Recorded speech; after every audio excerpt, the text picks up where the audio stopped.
Welcome to the HIT podcast, H.I.T, Human Resources, Insurance, and Technology. I'm your host, Toby Kennedy. As we do every week, we're dropping into your feed with what I hope are bite-sized, digestible, well-curated conversations going on in the space. This is part 2 of 2, the conclusion of my conversation with John Tackman. We get into all sorts of fascinating pharmacy stuff, the PBM world, all of it. If you missed the first half of the conversation, go back and check out last week's episode. We will pick up right where we left off. This week's episode is brought to you by Montage Insurance Solutions. And without any further ado, I pick up my conversation with John. But there are plenty of good PBMs out there who really have set up their formulary, that list of drugs, to be the most efficacious, which means the most effective for a member, and the most value add. So it means what is it they're actually providing from a cost perspective. And then there's the specialty medications, which I don't know if you want to get into it for this question. Man, I do. But we do need to get into it. And Absolutely. So there are plenty of specialty medications that are on formularies that may not need to be prescribed. They actually should be using a biosimilar. And a biosimilar is a drug that actually has a very similar molecular compound to the reference-based product, aka the specialty medication. And that's in contrast to a generic equivalent, which by law will be the exact same chemical composition. That's not what we're talking about. We're not talking about generic equivalent.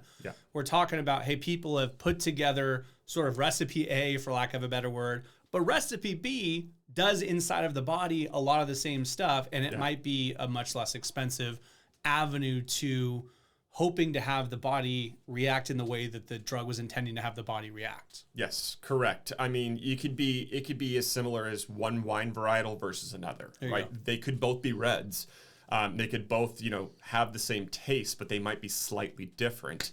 And I think what most employers both get you buzzed. No, I'm just kidding.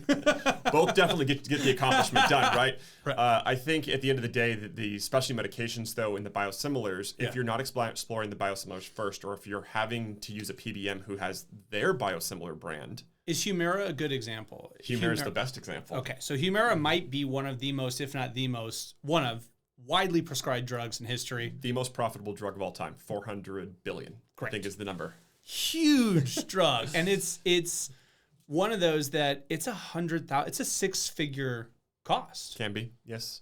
And so if a biosimilar is around that can be taken, and the person who takes Humira or the person who takes the biosimilar, when clinically applicable, but when it works, they have the same outcome or a very similar outcome. And what might a biosimilar cost before you go down the road of what you're taking that deep breath for?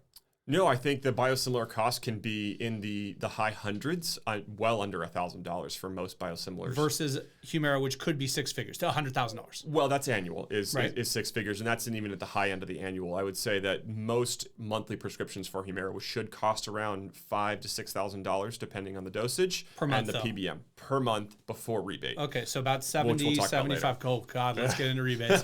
So a drug that, and I thank you for your data, and please feel free to keep correcting me because I have exposure to this data, and I have exposure to a lot of stuff, but you literally sit in this every day. So if we need to tweak data, that's great. So you're saying more often than not, they're going in the $70,000 range, but still possibly, a biosimilar could be hundreds per month and not, and so wind up $1,000 or $2,000 per year. Right. Usimary, which is Mark Cuban's biosimilar for Humira. Yes, obviously.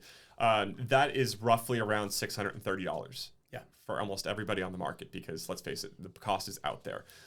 So at the end of the day, you have that versus what Humira's net cost would be, which is between $1,200 and $1,500. You're still 50% under what Humira is at the very cheapest you could possibly get it for. And the reason this is important, especially as you said, if you're self-funded and you're exploring self-funded, which is a great strategy for tackling your healthcare costs, what we're talking about is what hits that plan spend. This is what you are paying in claims. You're not paying the cost of the drug or whatever. You're paying whatever the PBM bills you for that drug when that script is filled. And therefore, if good, effective, clinically applicable cost-saving measures are around, now you're looking at all these drug prices and slashing them, and therefore making a meaningful impact on that part of the plan spend with the right PBM in the equation. Yeah, and I think it's worth everybody who's listening in to really understand the difference between where they should focus their time and effort versus what's actually going to articulate to cost savings or to better access, right? And the old 80-20 rule is great in business, and we all know the 80-20 rule, but this is more like 98-2, where 2% of the actual utilization going onto the plan really happens to be 40 to 60% of the cost. Yeah. And so it's It's frustrating, but that's specialty is probably where everybody should focus if they're starting to dissect their pharmacy benefit plan. And I would further pitch that, and I don't want to put words in your mouth, but you're not advocating the HR benefits person become an expert in specialty drugs. You're saying when you evaluate who your PBM is, partner with someone who looks at these things along the way for you and has a tendency to do that, so that your vendor partner is now someone in your ecosystem that's doing their job. Right. And I think you brought up a good point, which is one of the points I wanted to drive home today, which is that having the right partner in the PBM space is probably the most cost-effective solution you could potentially employ. You know, there are lots of PBMs out in the market, and there are plenty that are doing the right thing as best as they can.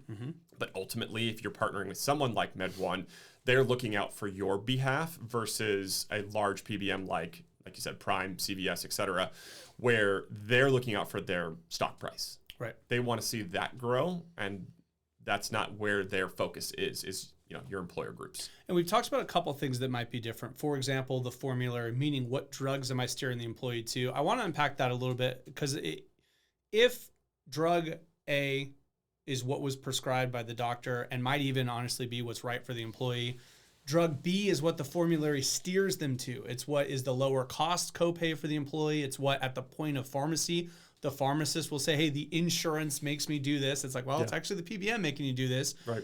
And the drug that they're being steered to, drug B, might hit your plan spend for a greater dollar figure. It might be more expensive than drug A. It might even be, to your point earlier, less effective than drug A. Maybe not. Maybe it'll be just about as effective, but it might be less effective. And the reason I say might is what's driving the move is not what's most effective or what's, if in the case where they're both equally effective, what's better for my plan. A lot of times it's what do I, the PBM, make more money on between these two drugs? Yeah.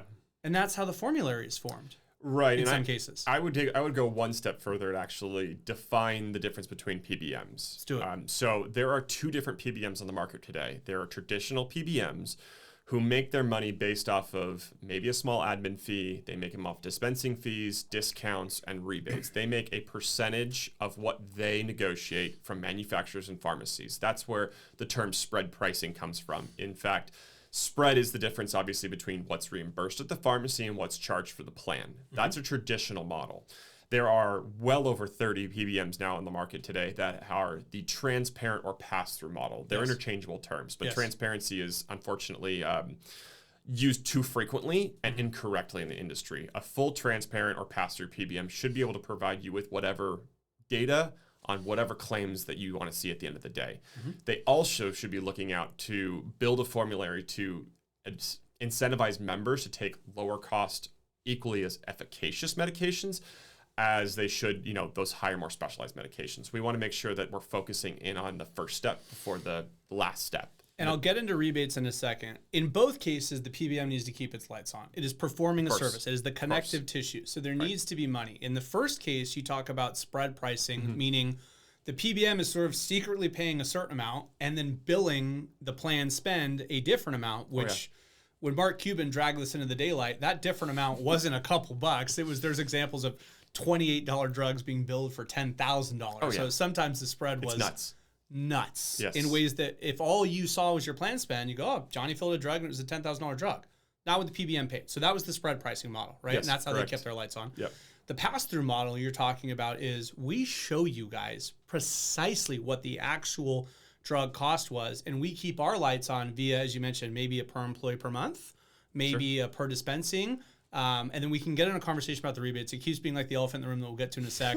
But when we're talking about how spread pricing makes their money, and for an employer out there that's listening that's going, okay, I do want to have more visibility. These are my vendors. I'm paying these guys, right? Thank you for prompting me with the questions I should be asking. I don't quite understand, how does the pass-through guy keep his or her lights on?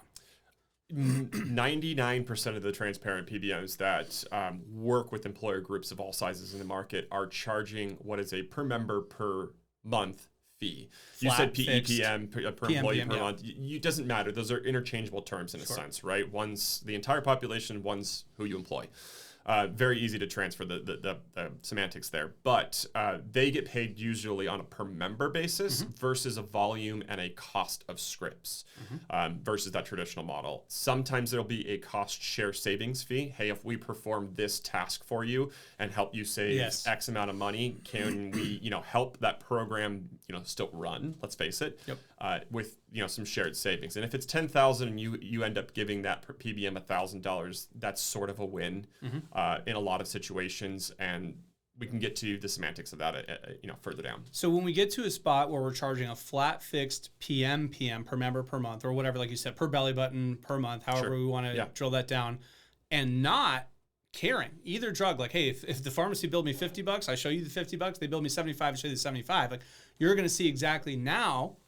I don't have a dog in the fight of this drug over this drug. I now have a dog in the fight of you wanting to work with me as a PBM. And so I'm going to show you how I do a good, effective job of intervening in completely transparent ways that should always balance, patient efficacy with plan spend. Yep.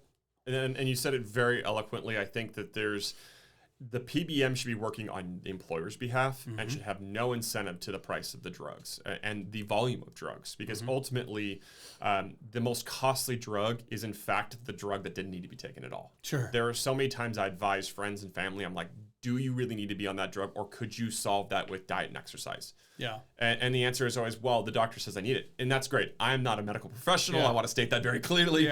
However, if you're doing something like weight loss medications to lose weight, wouldn't it be so much better just to lose that organically than to use a chemical to be ingested into the body? I personally feel it is, and I'm not on a personal vendetta either to stop GLP-1 utilizations. There's certainly cases that people need it. Yeah.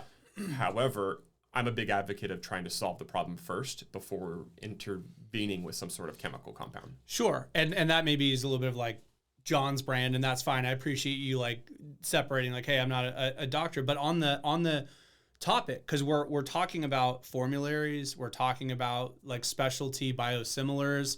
When you talk about GLP-1, that's another place where it's going to hit your plan spend. It's going to have some costs associated, and it might be worth the broader strategic conversation with the PBM to say, hey, do we put in, let's say, a step therapy, mandatory diagnosis of diabetes, or a BMI of at least 40%, or you had to try this other weight loss therapy first, or a lifetime max on what we pay towards GLP-1. Yeah. You're right to bring it up because, as you said, the drug that didn't need to be taken in the first place is the one that you want off the plan the most. But we need to know GLP-1s are under the like super broad definition designed to combat diabetes and obesity. Obesity? Okay, that's 40% of America is maybe eligible for this drug that at best, again, correct me if I'm wrong, but my understanding, these things are $10,000 a year? Yeah. Okay, so now you're going to have, right now, I believe, and last I looked was very recently, about 1.7 to 2% of people are on a GLP-1 now. So if only about 2% are on it and about 40% are eligible and it's $10K a year, maybe we should talk about the PBM strategy and is it aligned with how we feel about the approval of and the usage of and how widespread or how targeted we get in approval. And this could be a great time to bring in the elephant in the room, rebates. Right? That's my elephant impression. I'm known for it. That's all the time we have for you on this week's episode. Thank you so much for joining us. We are blessed to be here. That was part 2. We will pick up with part 3, our final piece, next week in this awesome 3-part mini-series on the pharmacy benefit managers. This week's episode has been brought to you by our sponsors at Excel Health, Rula, TrueHue, Montage Insurance Solutions. Thank you guys so much for watching. Join us next week. Join us every week. And until next week, make this the best week yet.